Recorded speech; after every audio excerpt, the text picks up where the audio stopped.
Avec vous sur Sud Radio, on est ensemble jusqu'à midi pour commenter l'actualité avec aujourd'hui Yves Damécourt, porte-parole du mouvement de la ruralité. Bonjour.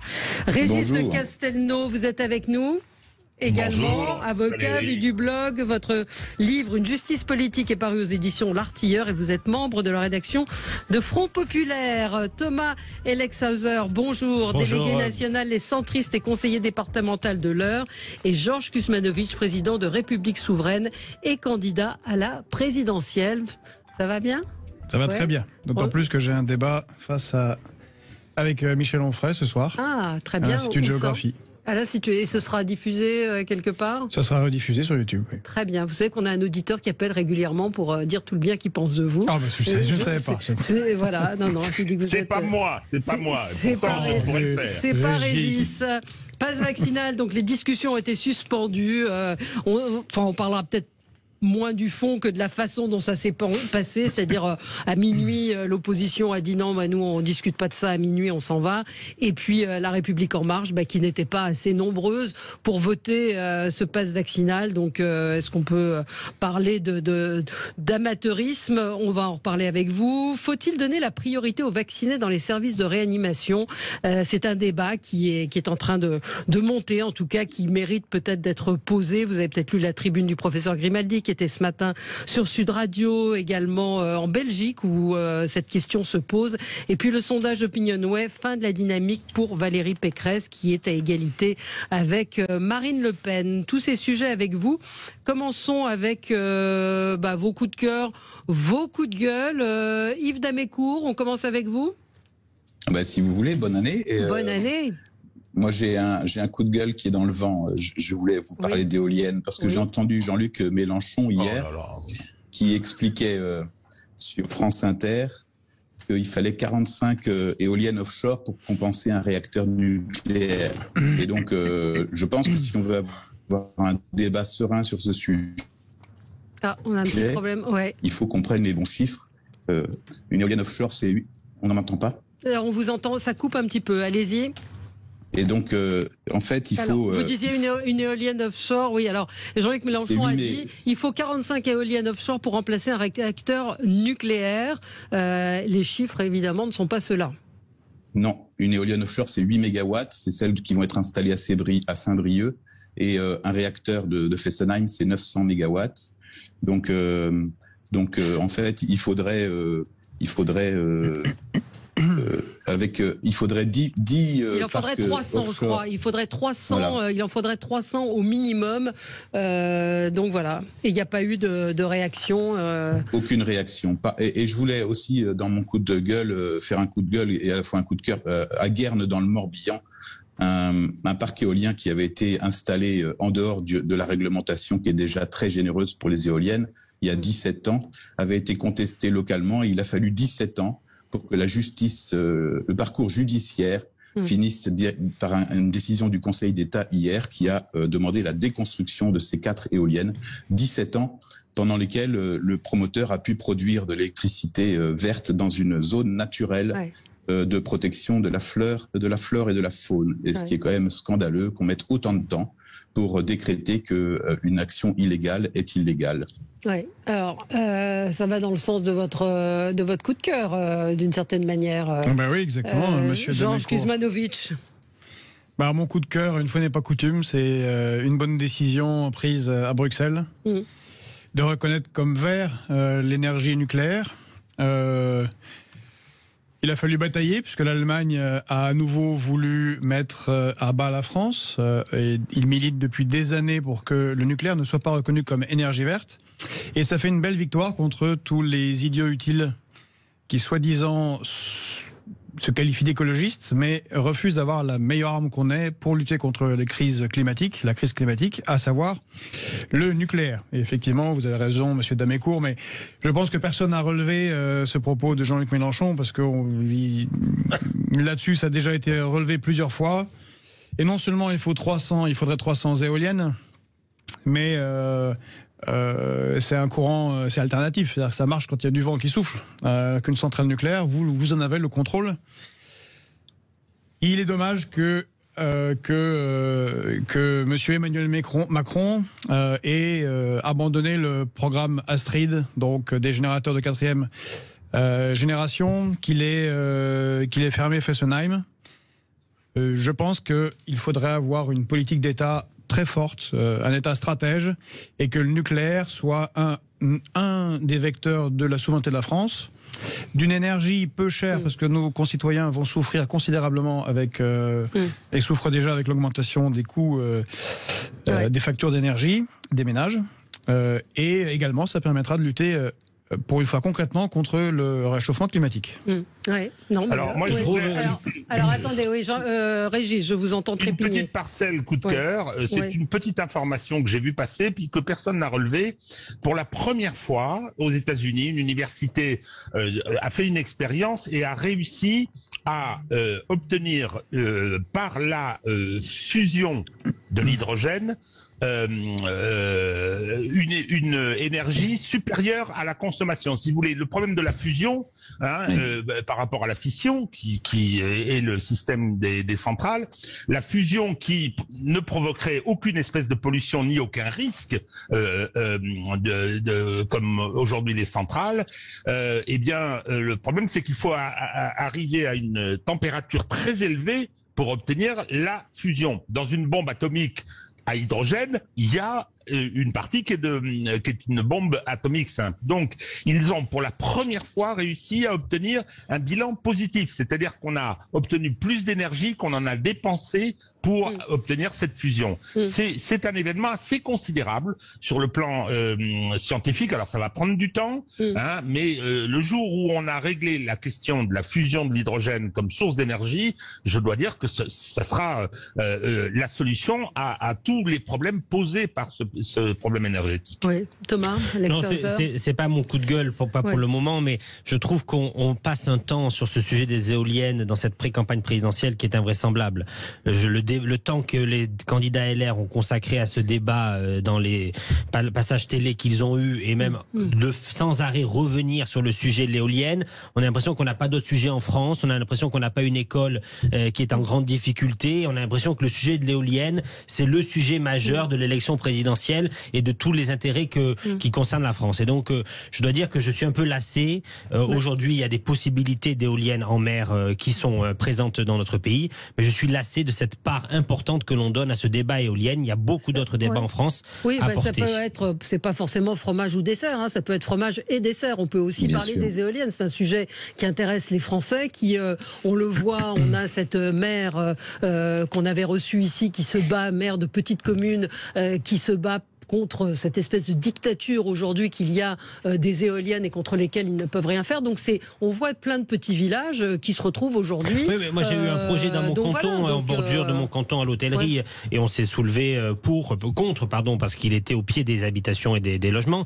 Je dis juste que la part que l'on consacre au débat aujourd'hui sur cette seule thématique me paraît énorme par rapport aux autres problématiques de notre société que nous rencontrons. Je trouve pas. Je trouve que c'est important. Avec l'énergie nucléaire, c'est pas séparable, c'est un débat unique, éolienne ou énergie nucléaire. Or ça, c'est un choix stratégique majeur pour notre pays, l'énergie nucléaire. Et là, c'est majeur, et on voit que Emmanuel Macron quand même navigue à vue, parce que, je répète, il a arrêté le programme Astrid, il a fermé Fessenheim. C'est lui qui a quand même financé plus de 100 milliards des éoliennes en France. C'est de l'argent qui est jeté par les fenêtres. Tous les programmes d'éoliennes qu'on va avoir sur le dos auraient pu servir à recaréner ou à construire d'autres centrales. Il n'a pas fait. Il se rend compte en fin de mandat que c'est un peu stupide. Il a voulu caresser l'électorat vert dans le sens du poil. Et là, il est en train de revenir en arrière et il fait une annonce. Il a fait une annonce extraordinaire. Il dit je vais financer 1 milliard de plus la recherche nucléaire sur 10 ans.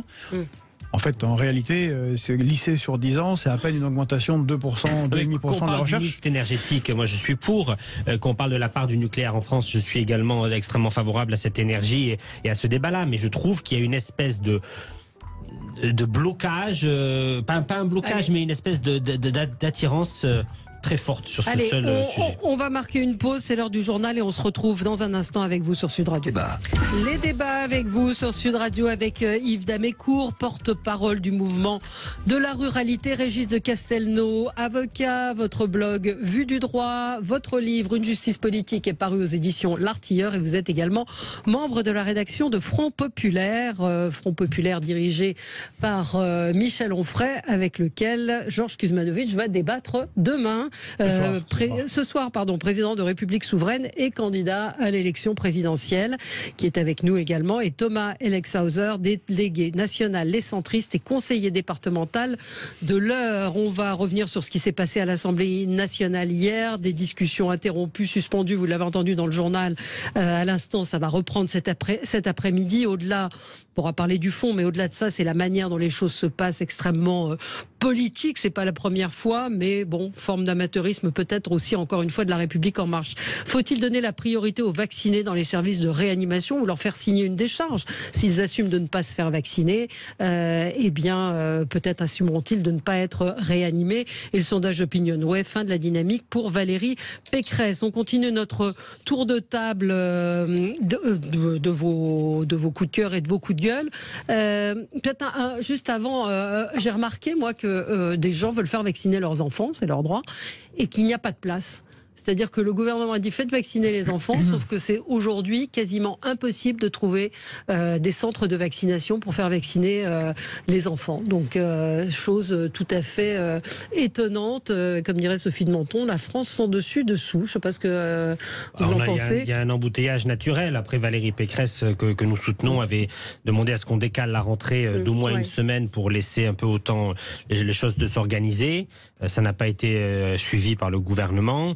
Ça aurait pu, je pense, permettre de créer un peu une période de tassement après des fêtes et où beaucoup de gens ont fini seuls parce que la contamination des proches était énorme. Mais là, on se demande si l'école va tenir parce que de ce que j'entends, il y a énormément d'enseignants absents, énormément d'élèves absents également. Bon, ce petit tassement aurait pu faire du bien, je pense, pour remettre un peu les choses d'équerre. On voit qu'au bout de 5 jours, on finit par ne plus vraiment être contagieux. Donc je regrette qu'il n'y ait pas eu ce petit tassement de retour de fête. Tiens, puisqu'on parlait de Jean-Luc Mélenchon, je voulais vous faire entendre, Gilles ne l'a pas pris dans son zapping, mais on va le récupérer, l'échange qu'il y a eu hier à l'Assemblée nationale entre Jean-Luc Mélenchon et le ministre de la Santé, Jean-Luc Mélenchon qui accusait le gouvernement d'avoir semé le chaos par son imprévoyance.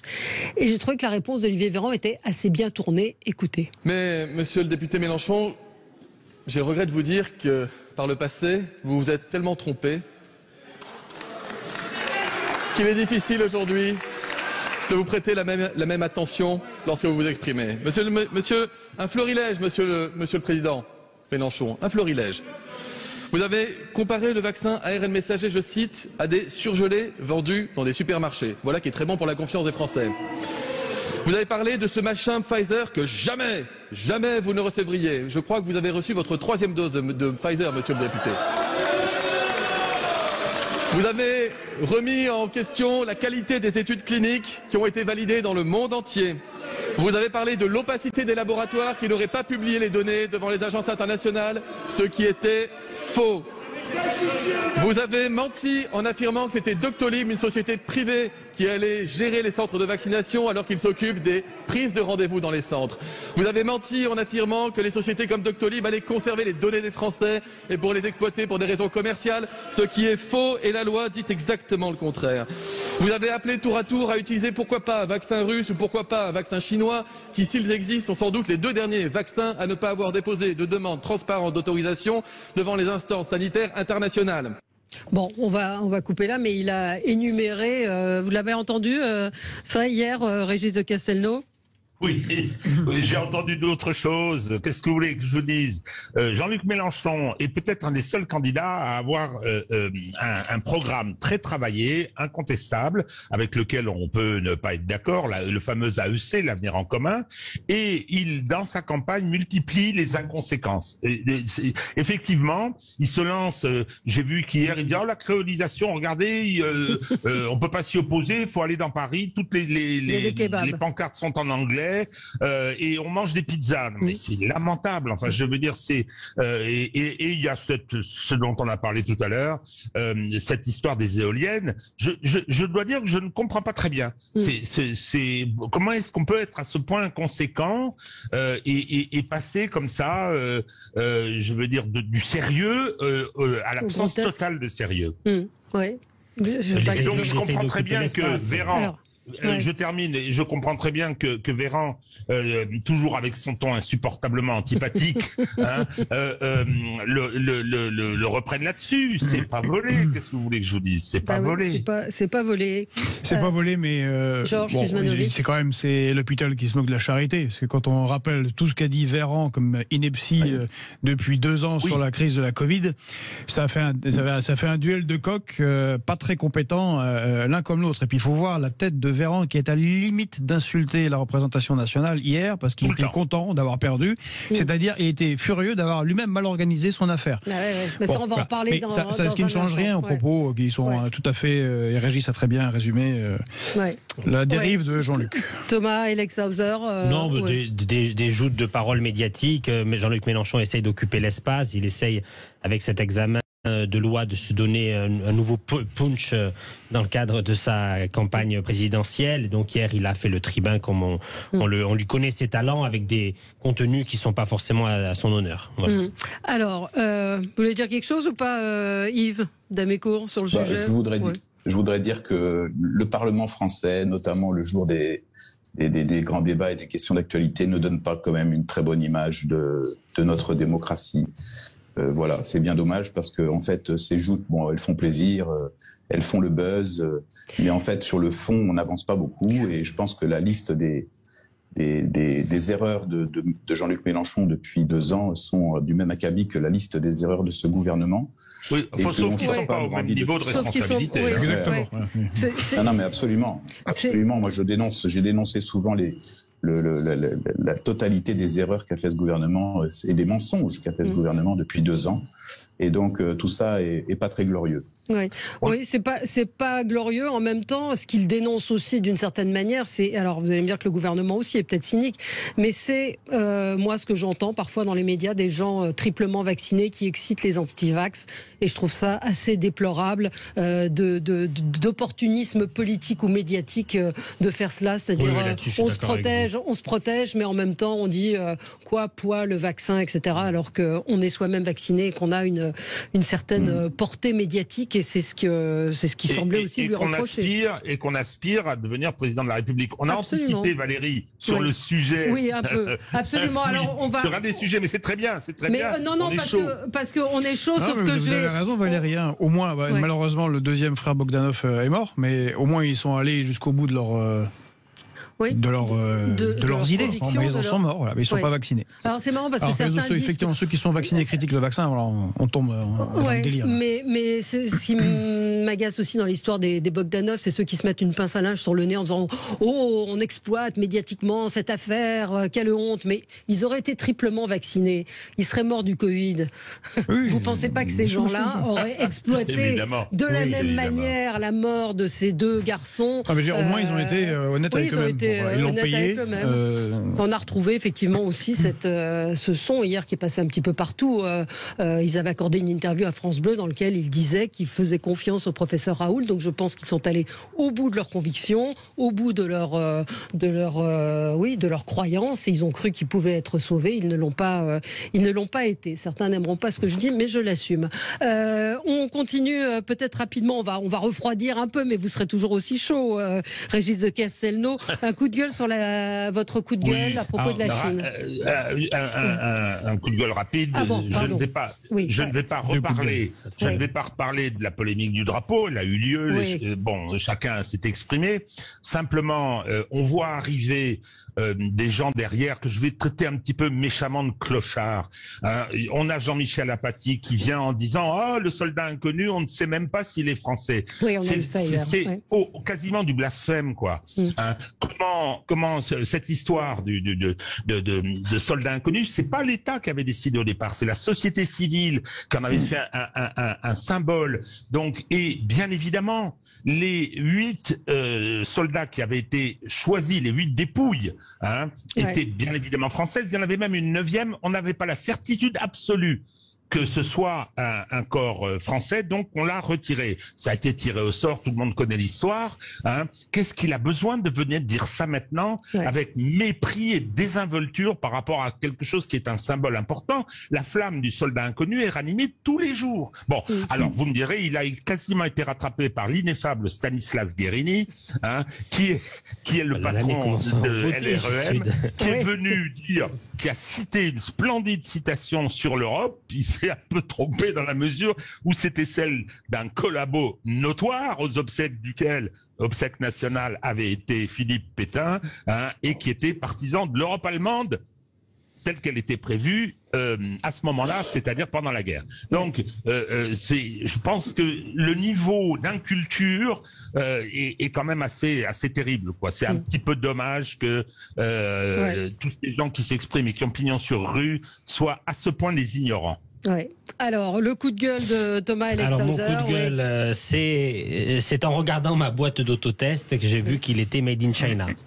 C'est vrai que je commence à avoir une profonde lassitude, énervement, agacement, puisque qu'en 2020, on n'ait pas eu la capacité avec nos usines de pouvoir produire des masques, des tests, des autotests, je le veux bien, mais que on se retrouve en 2022 dans cette même situation où c'est par la Chine que se fournit l'intégralité des produits dérivés de ce microbe qui est issu d'ailleurs de leur territoire. Je trouve ça assez navrant, d'autant plus qu'on sait que le Covid, ce n'est pas une situation éphémère, c'est une situation sur le long terme. Ça va bientôt faire 2 ans que ça dure. Et je pense qu'on aurait pu se prémunir et s'organiser pour doter nos usines et notre industrie des outils de production nécessaires à pouvoir être autonomes et ne pas acheter aux Chinois. Je rappelle qu'en 2020, pour 6 milliards d'euros, la France a dépensé en industrie textile, notamment sur les masques, pour la Chine, et que la progression est de 2 points ces dernières années sur l'importation de produits chinois en France.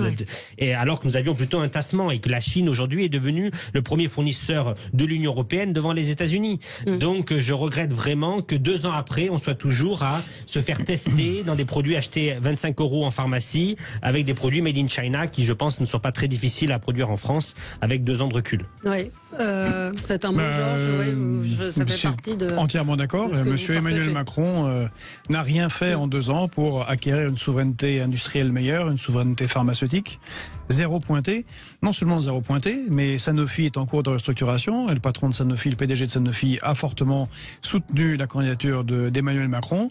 Et pendant la crise Covid, a supprimé plus de 400 postes de chercheurs en France, qui iront ailleurs, mais pour lesquels ils recevront toujours le crédit impôt recherche, c'est la beauté de la chose, même si les recherches seront faites ailleurs, aux États-Unis en l'occurrence, et ils vont à nouveau supprimer des postes de chercheurs à Sanofi. Bon, le président ne fait absolument rien, et nous aggravons notre balance commerciale, qui est déjà pas terrible, puisqu'il y a de 85 milliards en négatif, donc on appauvrit le pays sans avoir d'emploi en France. Donc voilà, 2 ans de rien. Et c'est assez tragique. Allez, on marque une pause, on se retrouve dans un petit instant et on va parler. Vous êtes toujours chaud, Jean-Luc Mélenchon. J'ai régi, je vous ai appelé Jean-Luc, c'est bien. Il y a une sorte de transfert qui s'est fait. Ça n'est pas n'importe qui. Absolument. Régis de Castelnau. On va y revenir dans un instant, ce qui s'est passé hier à l'Assemblée nationale. À tout de suite. Les débats avec Yves Damécourt, Régis de Castelnau, Thomas Alexhauser et Georges Kuzmanovic. Passe vaccinal, les discussions ont été suspendues hier soir, donc à minuit. Ce sera donc repris, les débats vont reprendre cet après-midi. Néanmoins, on peut s'interroger sur la manière dont se sont passées les choses, c'est-à-dire que à minuit, les oppositions ont dit non, on discute pas de ce texte-là à cette heure-là, on a besoin d'examiner les amendements. Et puis, La République en marche, ils n'étaient pas suffisants pour faire voter ce texte de loi. Donc c'est très politicien ce qui s'est passé hier. Non. Quand on dit que c'est une manœuvre, c'est pas une manœuvre du tout. Il n'y a pas eu de changement au règlement de l'Assemblée nationale. C'est juste l'absence majoritaire de députés En Marche qui a engagé ça. Parce que si En Marche avait été majoritaire à voter pour la prolongation après minuit, il n'y aurait même pas eu de débat et l'opposition aurait été renvoyée dans ses cordes. Donc le seul sujet, c'est de se dire que ce texte qui est présenté comme l'alpha et l'oméga de la rentrée politique française, le sujet majeur où on nous bassine sans arrêt en disant qu'on ne pense pas aux médecins qui sont à minuit dans les hôpitaux, c'est que les députés En Marche n'étaient pas présents pour poursuivre les débats. Oui. Et donc l'opposition, qu'est-ce qu'ils ont fait? Ils ont dit, attendez, on n'est pas là nous pour voter à la place de la majorité la poursuite des débats que vous nous imposez dans un délai extrêmement court. Et donc je trouve qu'il y a énormément de langue de bois de la part des réponses de la majorité de dire que c'est une manœuvre politicienne basse, ignoble de la part de l'opposition, alors que la seule absence des bancs a enclenché cette suspension de séance. L'opposition avait bien vu qu'il n'y avait pas suffisamment de députés pour... Non, puisque c'était à minuit. Et donc à minuit, le ministre Véran a demandé une prolongation après minuit. C'était dans le règlement, c'est l'article 50-5, je crois, de ce que j'avais pu entendre. Et donc, c'était pas du tout anticipé. C'était qu'à minuit, au moment de poursuivre, le quorum n'était pas atteint. Ouais. Alors, il y a deux options. La première, c'est ce que j'ai dit tout à l'heure, c'est une forme d'incompétence dont se caractérise ce gouvernement. Mais moi, je me demande si c'est pas fait exprès, en fait.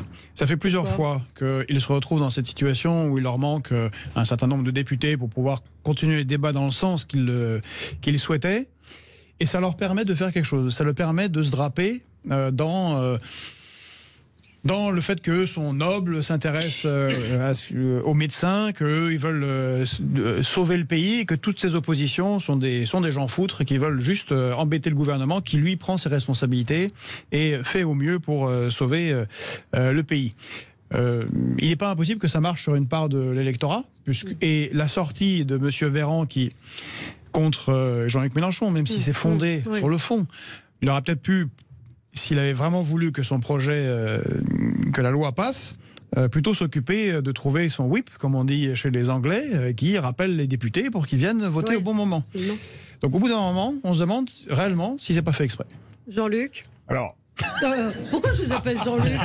Je vais pas bien, moi. Et vous savez, mais je vais vous donner la raison. Ça vous va bien, en fait. Je vais vous donner la raison. D'abord, je rappelle que j'ai voté pour lui en 2012 et en 2017. Voilà. C'est peut-être pour ça. Et nous avons un point commun. Nous sommes tous les deux des troncs de figuier. Est-ce que vous savez ce que c'est que le tronc de figuier, Valérie? Non. Vous ne le savez pas. C'est-à-dire que les pieds noirs nés en Afrique du Nord, ce sont ceux qui sont nés en Algérie. Ceux qui sont nés au Maroc, comme Jean-Luc Mélenchon et moi, sont des troncs de figuier. Voilà. Donc j'ai ce point commun avec lui, ça doit être pour ça. Ça doit être pour ça. Alors Régis de Castelnau, voilà. Comment vous analysez ce qui s'est passé hier?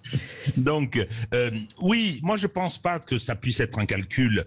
Je partage pas l'avis de Georges, mais je pense que c'est le fruit du fonctionnement de ce Parlement croupion depuis l'origine. On va pas revenir sur les conditions dans lesquelles ils ont été sélectionnés, sur des CV, sur LinkedIn, etc. Et le niveau moyen est lamentable. Quand vous voyez la malheureuse Braun-Pivet, présidente de la commission des lois, enfin, je veux dire, c'est terrible. Et ces gens-là, alors je vais leur trouver une excuse, hein, ils sont complètement caporalisés.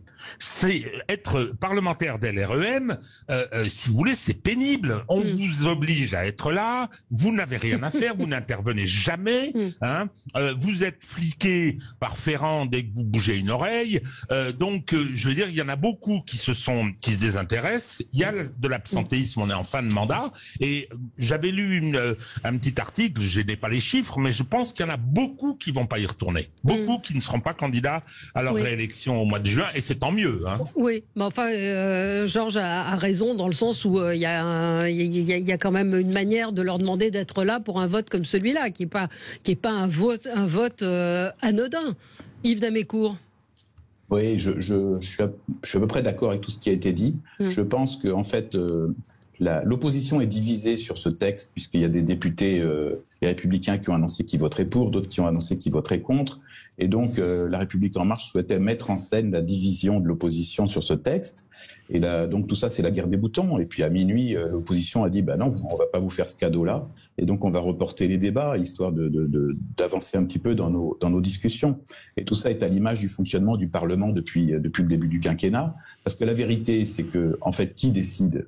C'est le Conseil de défense qui éclaire le président, et le président décide, et il met devant le fait accompli le gouvernement et l'Assemblée. Et donc, je l'ai déjà dit ici sur ce plateau, le Conseil de défense sanitaire est une invention pure et simple, puisqu'en fait, la santé publique ne fait pas partie des compétences de l'Élysée. Et donc, on a inventé un Conseil de défense sanitaire, parce que la défense nationale est une compétence du président, pour remettre entre les mains du président la totalité des pouvoirs. Et en fait, on tourne autour du pot, et pour s'occuper, on a des joutes dans l'Assemblée, dans l'hémicycle.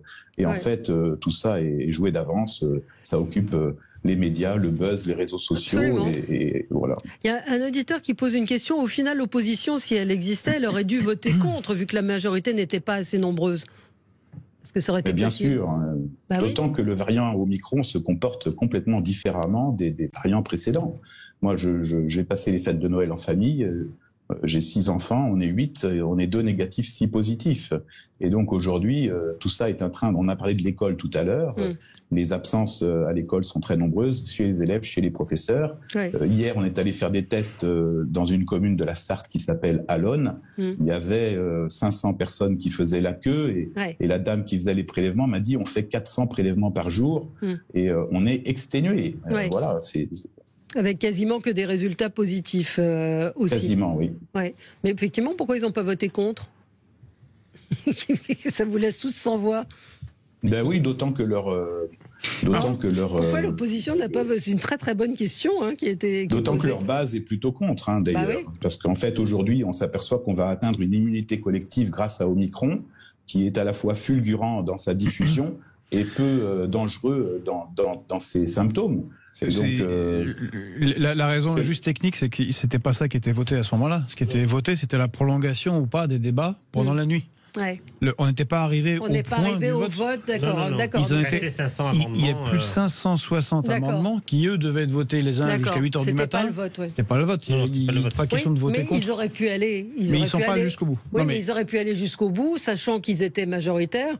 Même à 8h du matin, ils auraient toujours été majoritaires. Non, parce qu'il faut passer l'ensemble des amendements avant de mettre le projet de loi au vote, il me semble.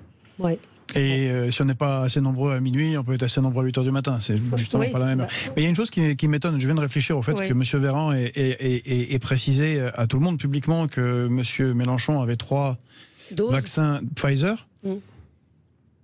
Il donne publiquement un secret médical. C'est-à-dire que lui a accès aux données, puisqu'il est ministre de la Santé. Je crois qu'il l'a dit, l'avait dit, Jean-Luc Mélenchon. Je crois qu'il l'avait dit, mais à vérifier. Il l'a dit, à ce moment-là, il se contredit 2 fois. Bon, c'est du génie. Mais s'il l'a pas dit, c'est grave. Je crois qu'il l'avait dit. Je crois qu'il l'avait dit, effectivement. Je crois qu'il l'avait dit. On va marquer une pause et on va revenir sur ce difficile débat qui existe en Belgique et qui a été lancé par le professeur Grimaldi, qui était ce matin sur Sud Radio, à propos d'une priorité qui devrait être donnée aux vaccins. C'est pas exactement ce que dit le professeur Grimaldi. Il dit il faudrait que ceux qui ne se fassent pas vacciner, qui ne se font pas vacciner, assument de ne pas se faire réanimer, qu'ils aillent au bout de leurs convictions. À tout de suite. Alors, ce débat difficile, compliqué, et dans le journal du dimanche, le professeur Grimaldi a évoqué le fait de pouvoir conseiller systématiquement aux adultes non vaccinés de rédiger des directives d'anticiper pour dire s'ils souhaitent ou non être réanimés. Pour lui, c'est aux soignants, mais aussi à la collectivité de décider. C'était pas aux soignants de décider de cette priorité. C'est une tribune qui a été signée par une quinzaine de médecins. C'est vrai que le nombre de patients qui arrivent en réanimation est conséquent, oblige à déprogrammer. Et c'est surtout ça, en fait, qu'il souligne. C'est qu'il y a des gens qui ont et j'entendais un autre médecin hier dire la même chose, qu'il y a des services de cardiologie, de contrôle de cardiologie qui sont fermés. Donc, si vous devez vous faire poser un stent, vous ne pouvez pas le faire parce que ce personnel est envoyé pour les réas des malades du Covid. Donc, grande question éthique, responsabilité individuelle ou collective. La Belgique, à son côté, côté déjà réfléchi à la problématique. Pour l'instant, ce serait contraire au code de déontologie médicale, mais il se pose la question. Qu'est-ce que vous en pensez ? Je trouve ça ahurissant. Ouais. Littéralement. C'est totalement contraire à la déontologie médicale. On fait quoi ? Si un jour il y a quelqu'un a un accident de voiture avec ses 2 enfants et sa femme, il avait 1 gramme dans le bras. Mais il aurait dû le savoir, on va pas les réanimer.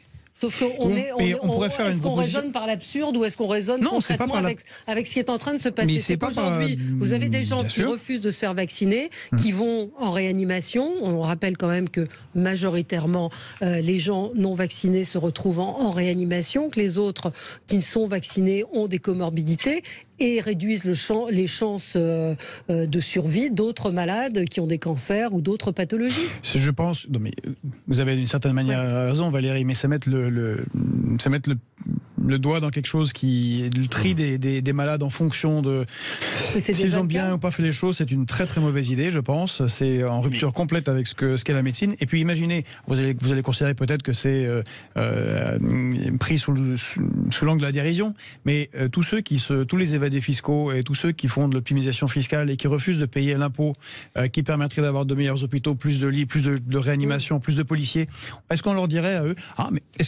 quand vous faites une défiscalisation, vous voulez bien signer un papier je suis d'accord avec qui dit que au cas où vous êtes gravement malade, vous irez vous faire opérer dans un truc privé. Je suis totalement contre l'ouverture de ce débat à titre personnel, parce que je pense que c'est ouvrir la boîte de Pandore.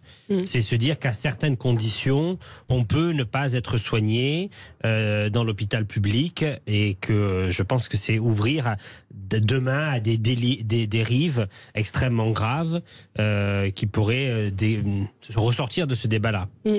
Oui, Régis. Sujet de race. Alors, moi, je pense que c'est une abomination, tout simplement. On soigne, et puis c'est tout, on soigne. Parce que si on rentre dans ces raisonnements, et je suis d'autant plus clair que personnellement, je suis favorable à l'obligation vaccinale. Je vais en dire un petit mot.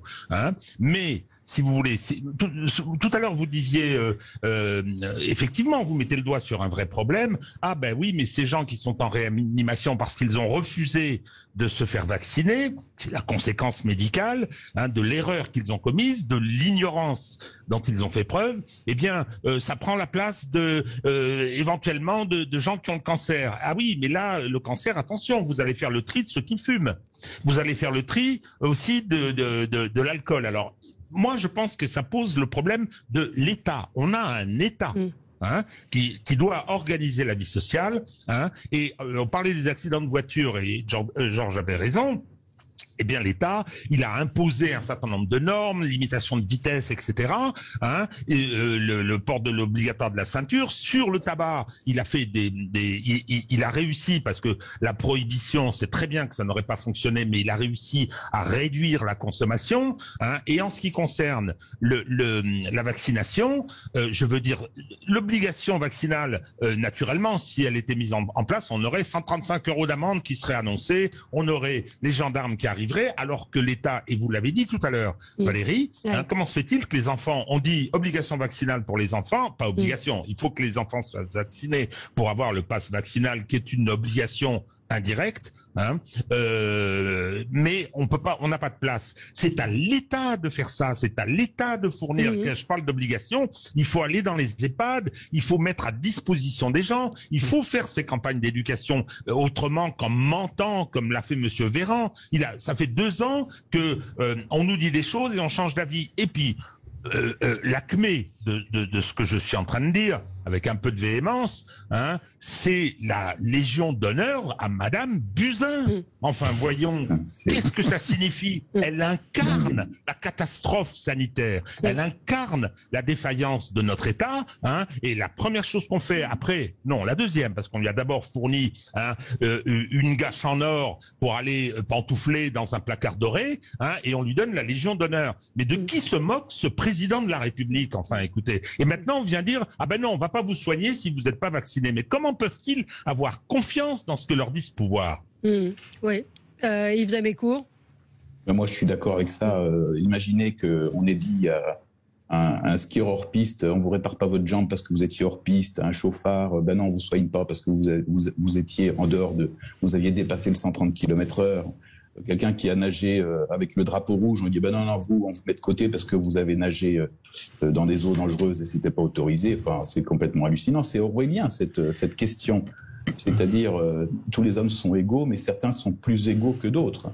Donc, moi, je ne comprends même pas, d'ailleurs, c'est une trahison du serment d'Hippocrate. Un médecin, quand il a face à lui des malades, il va les prendre en charge tous dans la mesure de ses moyens.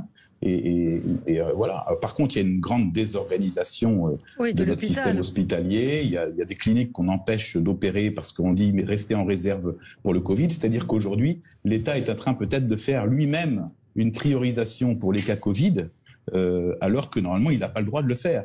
Et donc, il faudrait plutôt laisser du pouvoir aux établissements hospitaliers pour qu'ils puissent s'organiser, que les médecins puissent prescrire et qu'ils puissent agir dans le cadre du serment d'Hippocrate qu'ils ont tous signé, à respecter, signé. Enfin voilà, ils ont prêté serment et qu'on arrête de vouloir tout décider depuis en haut. Parce que vous savez, en Chine, comme on appelle la France fagot, le pays des lois. Donc c'est pas depuis hier que la France est spécialiste dans le fait de vouloir résoudre tous les problèmes avec des lois. Abraham Maslow disait l'artisan qui n'a pour agir qu'un marteau finit par voir tous les problèmes comme des clous. Et donc qu'on laisse la liberté aux gens d'agir sur le terrain, surtout qu'on libère les énergies et tout le monde trouvera des solutions adaptées à la problématique particulière. On est en train de corseter notre pays. On a un hôpital qui est souffrant et il faut le laisser surtout agir pour le bien commun. Oui, enfin agir, c'est compliqué. Alors j'ai pas donné mon avis, hein. Je me fais insulter, traiter d'immonde parce que j'ai argumenté avec des arguments. Je pose le débat, mais les gens me disent ah vous êtes immonde, etc. J'ai posé le débat, je pose les questions parce qu'elles se posent en Belgique. Demain on aura le professeur Emmanuel Hirsch qui est un spécialiste d'éthique médicale et je l'ai entendu ce matin où il expliquait qu'effectivement pendant la guerre on soignait à la fois les soldats allemands comme les soldats français et qu'il n'y avait pas de distinction. Maintenant, on est aujourd'hui dans une situation, et c'est peut-être ce qui a fait réagir le professeur Grimaldi et ce qu'il expliquait, c'est qu'aujourd'hui, il y a des pertes de chance pour des gens qui ont été vaccinés et qui ne peuvent pas être soignés parce que des gens qui ont choisi de ne pas être vaccinés et qui arrivent massivement dans les hôpitaux, occupent principalement, alors oui, l'hôpital va mal, mais c'est le départ de sa réflexion, c'est de dire aujourd'hui, on a un choix, il y a un tri qui se fait par la force des choses, et ce sont des gens qui sont vaccinés, qui en pâtissent. On ne peut pas vous reprocher, Valérie, de soumettre le débat. Je pense que les gens, on vient ici sur cette antenne pour justement débattre. Et j'ai suffisamment reproché. Non, mais je vois les réactions. J'ai posé le débat, donc j'ai pas dit que j'étais pour. Et justement, c'est pour ça qu'on invite le professeur Hirsch, qui trouve que c'est une hérésie, demain matin, pour en parler. Mais ce qui se pose, c'est la responsabilité de chacun. Mais à nouveau, je pense que insulter, provoquer, discriminer certains ne résoudra rien. Ouais. Moi, j'ai dans mon entourage des gens qui ne sont pas vaccinés, qui refusent de l'être, à qui j'ai souhaité la bonne année cette année, qui sont des gens voilà que j'écoute ce qu'ils disent. Et aujourd'hui, je pense qu'il y a eu plusieurs phases, c'est-à-dire qu'il y ait pu y avoir les premières semaines, les premiers mois de la réticence, de la crainte avec un vaccin étranger, avec un vaccin dont on ne connaissait rien, dont la phase de préparation était très courte, je l'entends. Aujourd'hui, ce que l'on peut faire seulement, c'est de la pédagogie, c'est de dire si oui ou non aujourd'hui il y a des cas graves liés à la pure vaccination qui sont recensés, si les risques sont limités ou pas. Il faut davantage de pédagogie et je pense que c'est ce qu'il faut faire, c'est davantage parler. Après, le pass vaccinal vise aussi à rendre moins évident ou à ne pas donner les mêmes droits à tous par rapport à un effort vis-à-vis de la communauté. Donc c'est aussi pour forcer un petit peu les gens à aller dans ce sens-là. Mais que tous les débats se posent, certes, mais il y a aussi un moment où se pose quand même la responsabilité de chacun. Est-ce que le débat que vous avez posé tourne autour de la responsabilité de chacun vis-à-vis de la communauté hospitalière, de la communauté nationale? et du risque vis-à-vis de chacun. Allez, on va marquer une pause, on va parler politique, enfin on en a déjà parlé, mais on continue avec le dernier sondage en date, sondage OpinionWay, Valérie Pécresse au même niveau que Marine Le Pen, on en parle avec vous. Avec vous sur Sud Radio jusqu'à midi. Alors on va voguer au gré des sondages dans les semaines qui viennent. C'est les Échos ce matin qui ont publié leur baromètre OpinionWay. Emmanuel Macron donc crédité à 26% des intentions de vote. Valérie Pécresse 16% à égalité avec Marine Le Pen et Éric Zemmour à 13%. Dans un précédent sondage, Valérie Pécresse se hissait au second tour de la présidentielle aux côtés d'Emmanuel Macron. Donc, est-ce qu'il y a une dynamique qui s'est un petit peu tassée? Peut-être vous êtes soutien. Non, je sens pas que la dynamique se diminue. J'ai vu une candidate qui n'a pas pris le temps de profiter des vacances, qui le 24 décembre était en Corrèze à la rencontre de militants. Le 25 était au monument d'hommage aux militaire mort en OPEX et que j'ai croisé hier dans son nouveau QG flambant neuf, très coworking, très dynamique et qui m'a l'air extrêmement en forme et qui, je pense, est aujourd'hui la seule alternative possible au système Macron qui, pour moi, c'est pas un système qu'on peut étiqueter de droite ou de gauche, c'est un système vraiment lié à une personne, à une dynamique personnelle qui n'a pas tenu ses promesses. Et donc, je ne pense pas que la dynamique... déçu qu'elle n'ait pas pris plus de points. Je pense qu'on est encore loin de l'échéance. On est encore loin de l'échéance et qu'un débat doit arriver, qu'il était très facile pour beaucoup de monde de s'enfermer dans un débat le bien contre le mal, c'est-à-dire le pouvoir en place autour du président Macron avec une extrême droite qui était déjà désignée, incarnée par Marine Le Pen, et que ça a arrangé beaucoup de gens, et que là aujourd'hui on a finalement une candidature républicaine de la droite et du centre que nous allons bientôt soutenir officiellement, qui est Valérie Pécresse, qui peut amener un débat. On a peut-être un débat à gauche avec, pourquoi pas, le sujet de la primaire qui s'était réouvert pour essayer de redynamiser l'électorat et la gauche dans ce pays qui manque cruellement, je trouve, malgré tout, dans le débat d'idées. Et je pense qu'il est quand même assez sain de voir un débat politique qui revienne à la normale et qu'on arrête de vouloir soit du côté du bien ou du mal. C'est-à-dire que si aujourd'hui on est en désaccord avec ce que propose le gouvernement, on est méchant. Voilà, on est méchant avec les médecins, on est méchant sur le drapeau européen, etc. Le bien et le mal, c'est uniquement eux qui incarnent le bien, et tout le reste des idées, des élus, des militants de notre pays ne sont pas du bon côté de la ligne. Oui, Georges. Je vois mal comment est-ce qu'ils pourraient jouer sur autre chose que le bien et le mal avec ceux qui sont au pouvoir. Et je constate concernant Madame Pécresse, puisque c'est le sujet, que ça va être compliqué.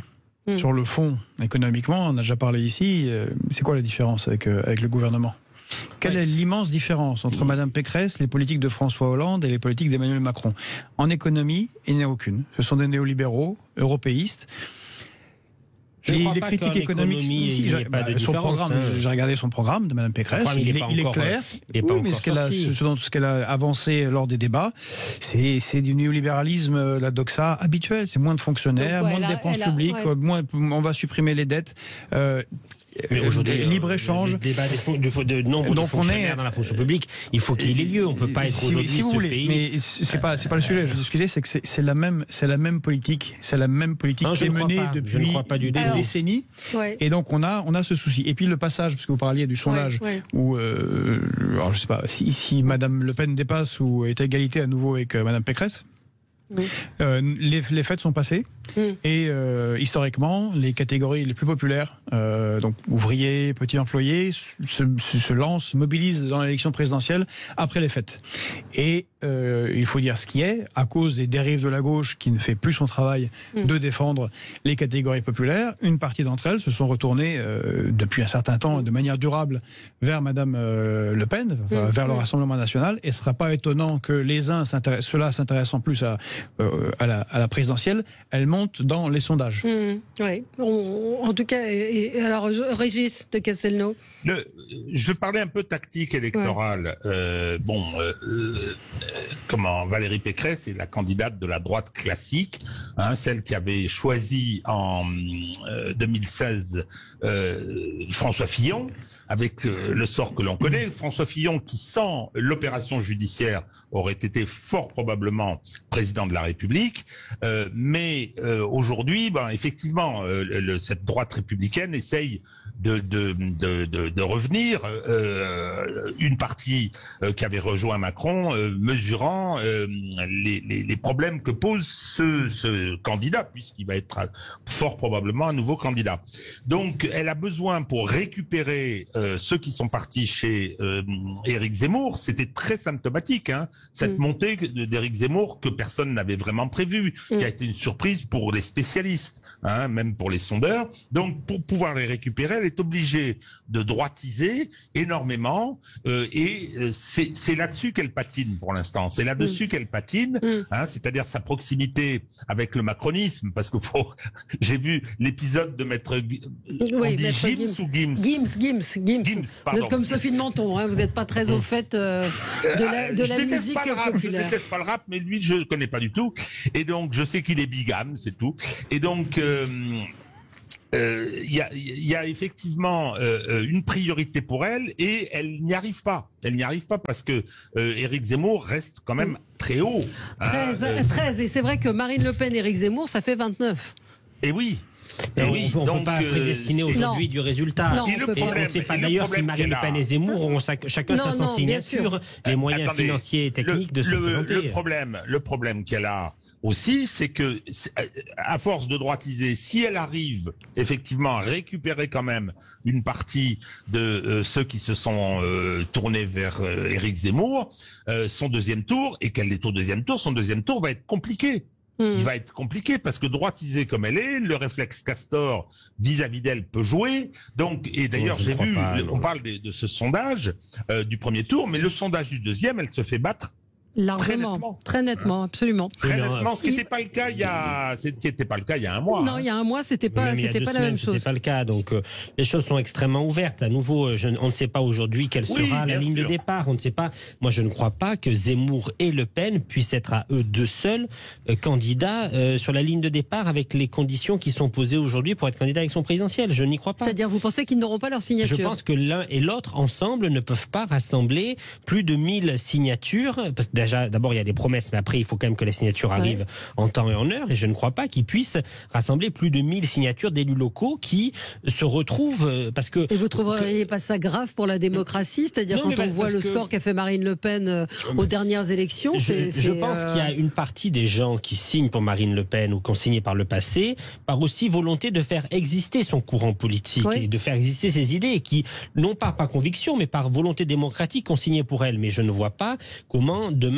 il peut y avoir autant de personnes engagées dans cette volonté de les faire exister l'un l'autre. Je n'y crois pas. Et pour revenir à la différence entre Valérie Pécresse et le pouvoir en place, aujourd'hui, on a subi un pouvoir extrêmement centralisé, extrêmement jacobin, et je pense que c'est une clé de ce débat, c'est de se dire comment est-ce qu'on gouverne demain la France, comment est-ce qu'on peut davantage associer les régions, les collectivités territoriales, décentraliser l'action du pouvoir, décentraliser notre action, faire en sorte que l'État se recentre sur des thématiques qui lui sont chères et propres, qui sont la justice, l'éducation, la sécurité, et qu'on laisse des acteurs locaux travailler davantage sur d'autres sujets. Et je pense qu'il y a un véritable point sur l'organisation du pouvoir et la manière de gérer le pouvoir. Et c'est ça qui va aussi animer les débats entre le candidat ou président Emmanuel Macron et ses rivaux sur la manière dont on pratique le pouvoir.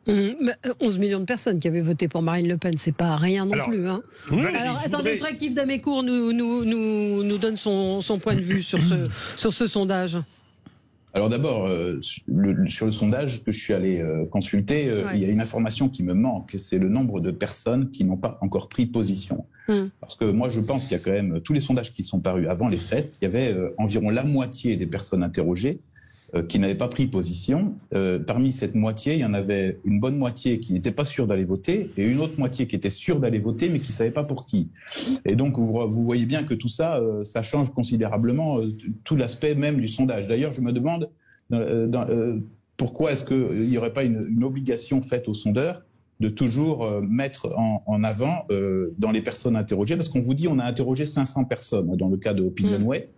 Et après ça, on bascule sur les scores des uns et des autres. Enfin, si c'est dans ces 500 personnes, il y en a 200 qui ne prennent pas position, c'est un petit peu comme la reconnaissance du vote blanc. Tout ça n'a pas tellement d'intérêt. On sait bien qu'aujourd'hui, ce qui fait l'élection, c'est justement les gens qui viennent voter et ceux qui restent chez eux. Au municipal, ça a été très clair. La chute de 20 points de la participation au municipal, parmi les tranches d'âge les plus âgées, a fait... Ah, on vous entend plus. A fait élire beaucoup de maires verts. J'imagine que c'est ce qu'il voulait dire. Oui. Moi, je défait un certain nombre de municipaux score avec la crise du Covid, avec un certain nombre d'empêchements. Et donc, ce qui m'intéresserait de savoir, c'est quels sont les gens qui vont venir voter, quels sont ceux qui ne vont pas venir voter, quelles sont les tranches d'âge et comment tout ça va bouger. Ensuite, alors on vous entend pas. Je suis désolé. On va vous essayer de vous reprendre. Peut-être vous vouliez c'est Régis qui avait la parole entre temps.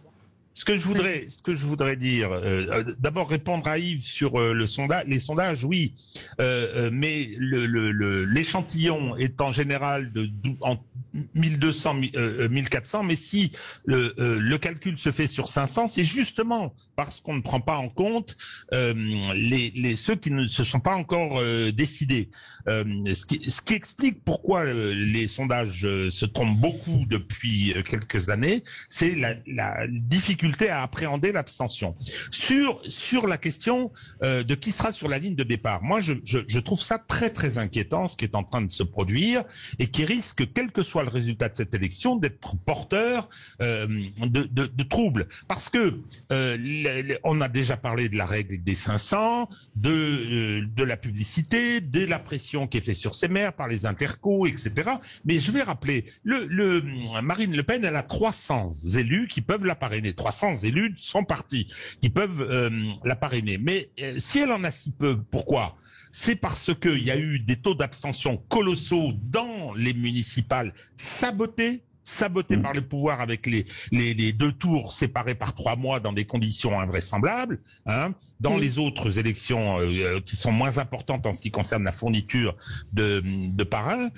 Mais enfin, écoutez, on aurait des courants importants de l'opinion qui ne pourraient pas être représentés. Zemmour y compris. Dieu sait si j'apprécie pas trop sa trajectoire. Mais enfin, comment voulez-vous qu'ensuite on puisse considérer qu'on a un président légitime ? Déjà, 2017, on sait très bien ce qui s'est passé avec cette opération judiciaire. Maintenant, là, on aurait quelqu'un qui serait élu et qui représenterait toujours que 15% de la population française. C'est pas possible. Et surtout, ceux qui avaient un autre discours seraient écartés à cause de cette règle. Non, ça, je pense que c'est très dangereux.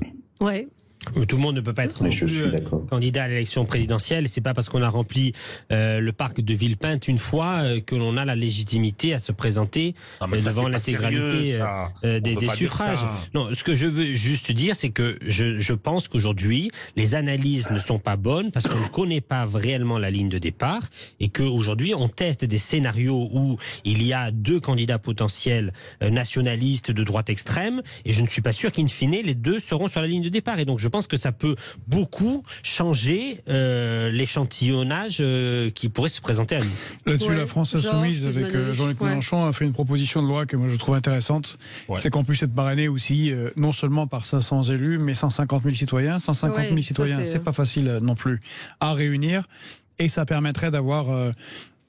des élections qui ne soient pas verrouillées par une caste, qui mènent je répète encore une fois, sur les questions européennes de libre-échange et économique, à un fonctionnement de parti unique. Ouais. Avec des changements de personnalité au pouvoir et sur des questions secondaires, mais sur les questions essentielles de la politique, on est depuis 30 ans, on est un parti unique. Et D'ailleurs, même M. Zemmour, sa partie économique, franchement, il lui-même a dit qu'il ferait la même chose qu'Emmanuel Macron. Bon. Ouais. Et qui va parler des salaires qui sont catastrophiques Qui va parler de la hausse de l'énergie elle a été multipliée par 10 quand même. Le coût de l'énergie a été multiplié par 10 pour les Français. Peut-être que ce sont des sujets qui vont... Ils ont pris 12% sur leur facture, mais ça va encore augmenter parce que ça a été un peu compensé. Le gouvernement patine, son libre-échangisme fait qu'il se rend compte que ça va pas du tout et il ne sait pas s'adapter à ces situations de crise. Donc on envoie un petit chèque de 100 €, on donne 300 € ici, mais c'est grébouille. C'est-à-dire que ça va péter à la gueule et s'il n'y a pas de représentation politique autre que tout le temps la même chose économiquement, effectivement, Régis a raison, on va vers des troubles parce que le peuple, surtout français, va pas l'accepter. On l'a vu avec les Gilets jaunes. Tiens, un petit cadeau pour Régis.